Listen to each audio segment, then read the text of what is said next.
Hello everyone, welcome to the Durgapur Ishwar Chandra Vidyasagar Public High School tutorial classes. Myself Sutopa Sikdar. আজকে আমরা আলোচনা করব একাদশ শ্রেণীর সিলেবাসের অন্তর্গত প্রথম ইউনিটের তৃতীয় অধ্যায় বচনের বিরোধিতা। প্রথমেই বচনের বিরোধিতা সম্পর্কে কিছু জানার আগে বলে দিই, আমরা বাক্য থেকে বচনে রূপান্তর করতে শিখেছি এবং সেই বচনের কোন পদটি ব্যাপ্য কোন পদটি অব্যাপ্য সেই সম্পর্কেও আমরা জেনেছি। আজকে আমরা আলোচনা করছি বচনের বিরোধিতা সম্পর্ক।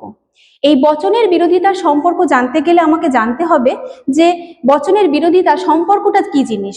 আচ্ছা, বচনের বিরোধিতা সম্পর্ক হচ্ছে দুটো সমগোত্রীয় বচনের মধ্যে যে সম্পর্ক সেটাই হচ্ছে বচনের বিরোধিতা সম্পর্ক। সমগোত্রীয় বচন কি? সমগোত্রীয় বচন হচ্ছে যখন দুটি বচনের উদ্দেশ্য এবং বিধেয় একই হয় তখন সেই দুটি বচন হচ্ছে সমগোত্রীয় বচন।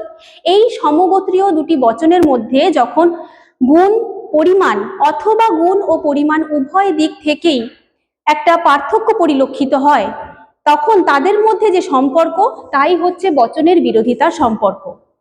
এই বচনের বিরোধিতার সম্পর্ক আমরা চার রকম ভাবে পেয়ে থাকি।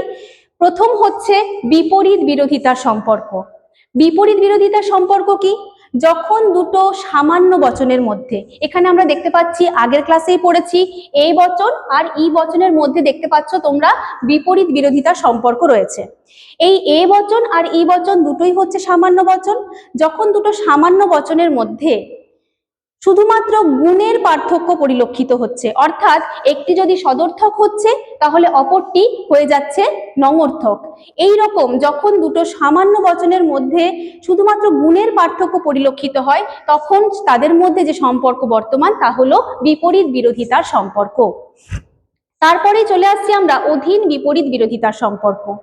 ঠিক একই রকম কিন্তু একটু আলাদা। কি হচ্ছে? এই দুটো যেমন এই বিপরীত বিরোধিতার সম্পর্ক যেমন আমরা দেখতে পাচ্ছি সামান্য বচনের মধ্যে, অধীন বিপরীত বিরোধিতার সম্পর্ক হচ্ছে দুটো বিশেষ বচনের মধ্যে। দেখতে পাচ্ছ তোমরা আই বচন এবং ও বচন লেখাই আছে। এই আই বচন এবং ও বচন দুটোই হচ্ছে বিশেষ বচন, তবে এদের মধ্যেও যে পার্থক্য পরিলক্ষিত হচ্ছে তা হলো শুধুমাত্র গুণের, অর্থাৎ একটি যদি সদর্থক হয় তাহলে অপর বচনটি হয়ে গেল নঙর্থক। এই বিশেষ সদর্থক এবং বিশেষ নঙর্থক বচনের মধ্যে যে সম্পর্ক বা যে পার্থক্য পরিলক্ষিত হচ্ছে তা শুধুমাত্র গুণের পার্থক্য পরিলক্ষিত হচ্ছে এবং যার ফলে এদের মধ্যে কিসের সম্পর্ক বর্তমান? না অধীন বিপরীত বিরোধিতার সম্পর্ক বর্তমান। এরপর চলে আসছি অসম বিরোধিতার সম্পর্ক। আমরা দুদিক থেকে দেখতে পাচ্ছি অসম বিরোধিতার সম্পর্ক রয়েছে। অসম বিরোধিতার সম্পর্ক কি? দুটো সদর্থক অথবা দুটো নঙর্থক বচনের মধ্যে যখন শুধুমাত্র পরিমাণের দিক থেকে পার্থক্য পরিলক্ষিত হবে। আরেকবার বলি, যখন দুটো সদর্থক অথবা দুটো নঙর্থক বচনের মধ্যে শুধুমাত্র পরিমাণের পার্থক্য পরিলক্ষিত হয় তখন তাদের মধ্যে যে সম্পর্ক তা হলো অসম বিরোধিতার সম্পর্ক। এদিক থেকে যদি সদর্থক বচনের দিক থেকে দেখতে যাই, এ বচন হচ্ছে সামান্য বচন এবং আই বচন হচ্ছে বিশেষ বচন।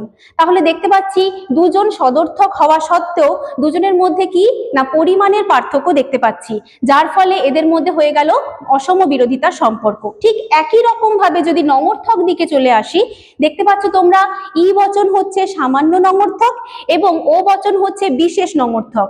ঠিক একই রকম ভাবে দেখো নঙর্থক বচন আছে কিন্তু পার্থক্য কোথায়? শুধুমাত্র পরিমাণের দিক থেকে পার্থক্য বোঝাচ্ছে।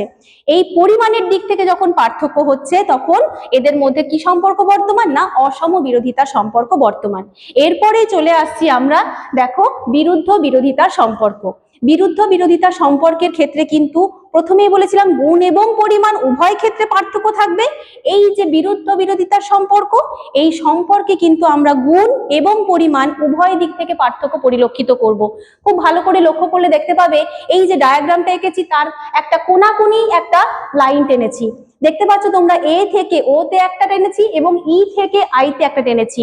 এই দুজনের মধ্যে যে সম্পর্ক তা হচ্ছে বিরুদ্ধ বিরোধিতা সম্পর্ক। কেন?